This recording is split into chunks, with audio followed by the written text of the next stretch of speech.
कोई कोई मूक भयो प्रेम रस पान किए, कोई कोई गुण गाय काय न अघायो है। बाबा तेरे लीला गुण जानी नहीं पायो कऊ, जाने है वही जाको तेने ही जनायो है। राम राम दोस्तों, हमारे इस चैनल में आपका बहुत बहुत स्वागत है।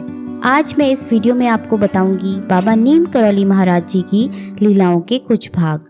एक बार की बात है, खेत में बनाई गुफा में एकांत में समाधि करते बाबा जी का कठोर आदेश था कि बिना उनकी आज्ञा के कोई भी गुफा में प्रवेश न करे। बाहर से ही बाबा जी की सेवा हेतु दूध, फल तथा अन्य भोज्य पदार्थ उन्हीं के द्वारा चुने हुए एक सेवक द्वारा रख दिए जाते थे। बाबा जी कब बाहर आते थे, स्नान शौचादि से निवृत्त होते, ये कोई भी नहीं जान पाता।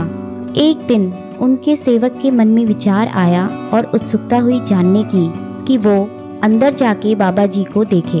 तो वो अपनी धुन में मगन दूध का लोटा लिए गुफा के अंदर प्रवेश कर बैठा और वहाँ का नज़ारा देख भयभीत रह गया और दूध का लोटा उसके हाथ से गिरकर छटक गया और वह भागा भागा गुफा से बाहर आया और बाहर आते ही वो बेहोश हो गया। जब उसे होश आया तो उसने अपने साथियों को बताया जो उसने गुफा में देखा था। उसने कहा, बाबा जी अर्धनग्न अवस्था में लेटे हुए थे और समाधि में लीन थे और बड़े बड़े नाग उनके चौड़े वक्ष में खेल रहे थे। तो दोस्तों, ये थी बाबा जी की लीला का एक भाग। इसी प्रकार उनकी दूसरी लीला में कहा जाता है, महाराज जी अक्सर एक चितकबरे कुत्ते गेंडुए के पीठ पर सवार होकर पूरे गांव में घूमा करते थे। बाबा जी जवान थे और वजनदार भी। गांव के लोगों के लिए आज तक ये एक पहेली बना रहा कि आखिरकार बाबा जी के शरीर के भार को वह कुत्ता कैसे वहन कर ढो पाता था। इस पर कहा जाता है कि बाबा जी इच्छा अनुसार अपने शरीर को भारी हल्का कर लेते थे। उनका प्रकृति पर पूर्ण नियंत्रण था, जिस वजह से वे अपने शरीर की मात्रा में वृद्धि अथवा उसे न्यूनतम कर लेते थे। इसी प्रकार उनकी तीसरी लीला में कहा जाता है, एक दिन गांव वालों ने बाबा जी से मथुरा वृंदावन की यात्रा पर चलने की बात कही।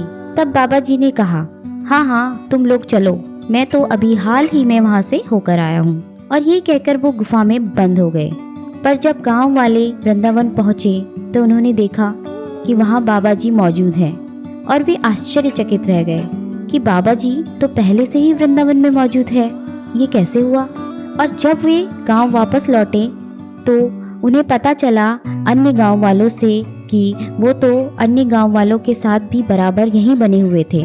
गांव वालों को ये समझ ही ना आया कि बिना चले बाबा जी गांव में भी और वृंदावन में भी दोनों ही जगह एक ही समय कैसे मौजूद थे। तो ये थी उनकी चमत्कारिक लीलाएं। तो देखा दोस्तों, ऐसी लीलाएं थी नीम करौली बाबा जी की और ये भी सभी सत्य पर आधारित है। परंतु हो सकता है आज के मानव को ये सब काल्पनिक लगे, पर कहते हैं जो भी सच्ची आस्था से बाबा जी को मानता है, उनका ध्यान करता है, वो खुद ब खुद उनके चमत्कारों को अनुभव कर पाता है। तो अगर आप भी बाबा जी के चमत्कारों को अनुभव करना चाहते हैं तो पहले उन्हें मानना जरूरी है।